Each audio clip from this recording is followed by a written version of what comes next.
sifat diri yang unggul dalam diri seseorang yang merangkumi watak yang dibawa sikap dan perilaku seseorang.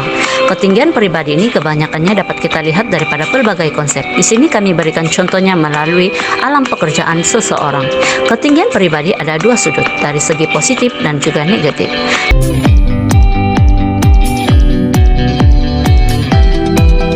Saya Rini Cynthia John akan menerangkan daripada segi positif.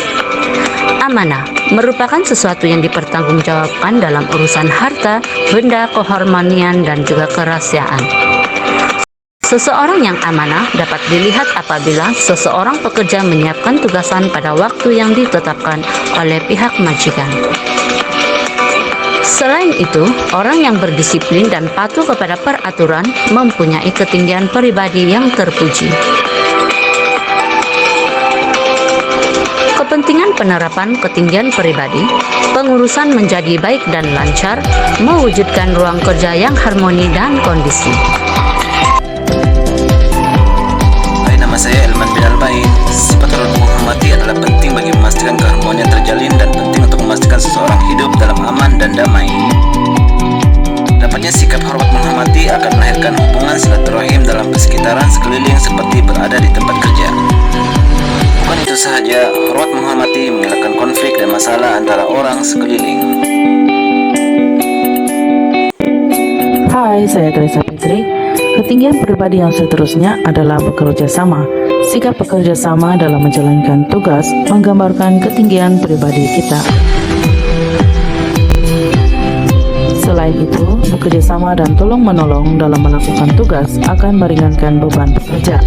Ia dapat diibaratkan berat sama dipikul, ringan sama ditinjing.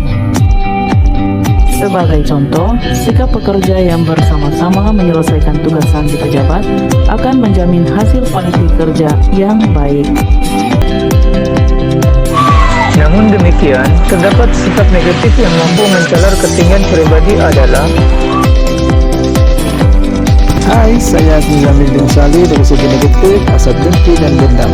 Ketinggian pribadi akan dipandang seorang apabila melahirkan sikap negatif dalam diri mereka.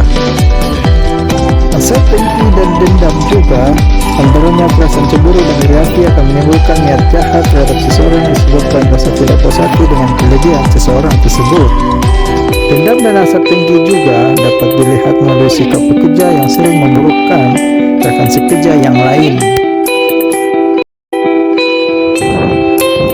Hai, saya Valeries binti Jero.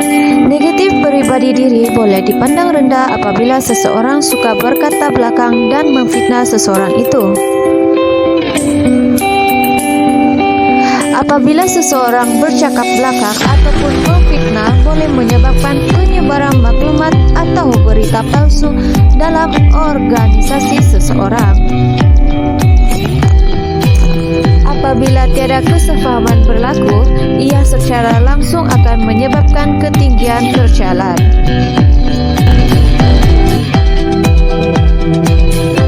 Saya Ahmad Abizil bin Arfi.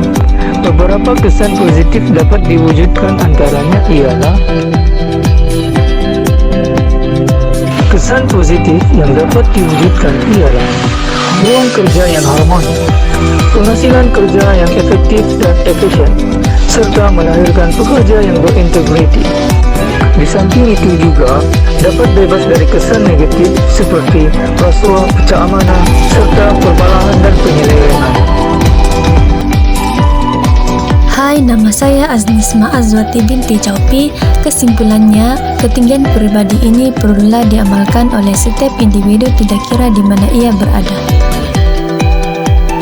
Jika ketinggian pribadi dapat diterapkan dan dibudayakan dalam sebuah organisasi, kita dapat mengamalkan kesan positif. Oleh itu, marilah kita bersama-sama menerapkan nilai positif serta memupuk nilai ketinggian pribadi dalam diri masing-masing agar dapat membina organisasi yang berjaya.